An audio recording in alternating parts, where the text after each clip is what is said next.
দেখুন লাল শাক জমিতে কিভাবে লাল শাক হয়ে আছে। তবে এখানে অনেক ঘাস রয়েছে, এই ঘাসগুলো এখান থেকে অপসারণ করতে হবে, উইড আউট করতে হবে। এই আগাছাগুলো পরিষ্কার করলে এই লাল শাকগুলো আরও বেশি সুন্দর হতো।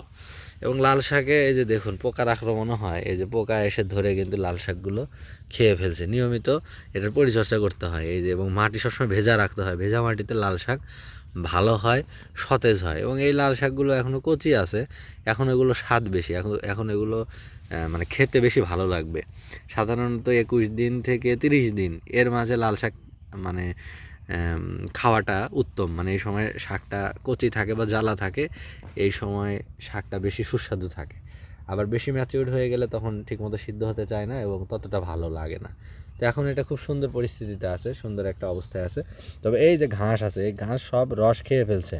লাল শাকের গোড়ায় যে মাটির পুষ্টিগুণ আছে এরাই সব খেয়ে ফেলছে। এগুলো যদি পাচন দিয়ে বা নিড়ানি দিয়ে আগাছাগুলো উঠানো হয় বা পরিষ্কার করানো হয়, তখন এই লাল শাকগুলো আরও দ্রুত বড় হবে, আরও দ্রুত বৃদ্ধি পাবে।